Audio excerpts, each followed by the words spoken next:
Salut à tous et bienvenue sur ma chaîne. Aujourd'hui, comme vous l'avez vu dans le titre, on se retrouve pour le making-of de La Femme des Miroirs. Si vous ne voyez pas ce que c'est, je vous conseille d'aller sur Instagram. C'est un nouveau projet photo et ils sortent tout le temps là-bas. Donc, pour commencer comme d'habitude, je me mets mon petit fond de teint.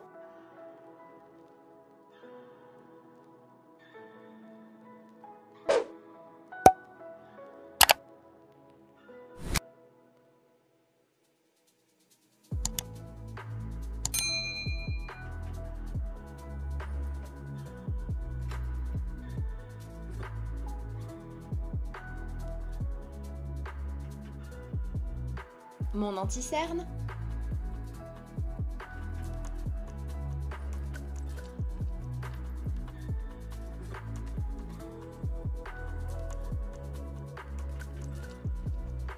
Ma poudre libre.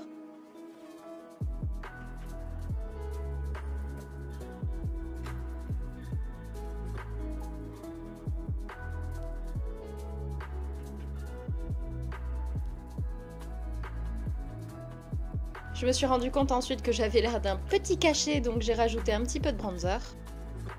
Et ensuite, je suis passée aux sourcils avec ma palette de maquillage. Je n'utilise plus de produits à sourcils en crayon ou que sais-je parce que j'ai beaucoup de mal à faire mes sourcils. J'utilise enfin un fixateur et je passe aux yeux. J'ai d'abord utilisé pour le coin externe un marron et un beige rosé pour le coin interne. Je voulais quelque chose de très simple. Je passe ensuite à l'eyeliner.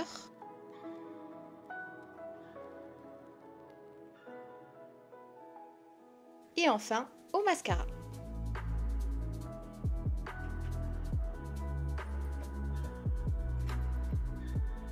Pour finir, j'utilise un rouge à lèvres de chez Sephora que j'aime beaucoup, qui est dans les tons nude. Et enfin, je mets les boucles d'oreilles qui m'ont été si gentiment envoyées par l'atelier Cordelière. Elles sont faites main et franchement, elles vont mais parfaitement avec le projet.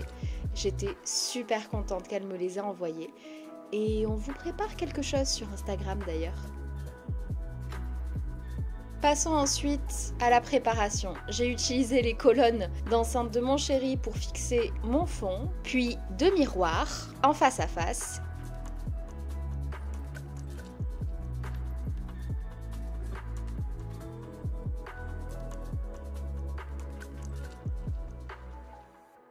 Et on passe au shoot. On a d'abord fait quelques tests comme d'habitude, puis on est passé au premier shooting. Le but de ce projet était de montrer les différentes personnalités qu'il peut y avoir dans la même personne. Si vous voulez en savoir un petit peu plus, je vous conseille tout simplement d'aller voir sur mon Insta pour lire les textes que j'ai mis avec les photos et je pense que vous comprendrez beaucoup mieux ce que j'ai voulu transmettre avec. Pour la deuxième partie du shoot, j'ai tout simplement foncé le tout avec du marron très foncé et du noir. J'ai refait mon trait d'eyeliner en plus épais et j'ai ensuite utilisé mon rouge à lèvres de chez Kat Von D.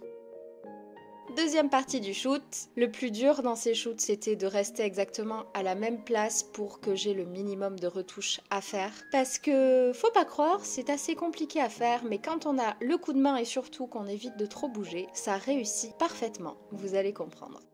Je pense d'ailleurs vous faire un tuto exprès pour le fait de prendre 3 photos qu'on rassemble en une seule par exemple, parce que c'est très simple à réaliser quand on s'y prend correctement comme je vous le disais. Il y a malheureusement beaucoup de photos que je n'ai pas pu utiliser parce que ça ne rendait pas comme je voulais, mais c'est le jeu. On passe maintenant aux retouches et la première chose à faire c'était d'assembler les deux photos. Donc je prends la photo, je la glisse sur la seconde et je mets les deux l'une par-dessus l'autre. Une fois ceci fait, je mets tout simplement le masque de fusion sur la photo qui est au-dessus et j'utilise donc le pinceau noir pour effacer et le pinceau blanc pour remettre. Vous allez me dire pourquoi ne pas utiliser une gomme? Tout simplement parce que le masque de fusion permet de garder en mémoire ce que vous effacez par rapport à la gomme et vous pouvez donc beaucoup plus revenir en arrière que si vous utilisiez la gomme. On passe ensuite au recadrage.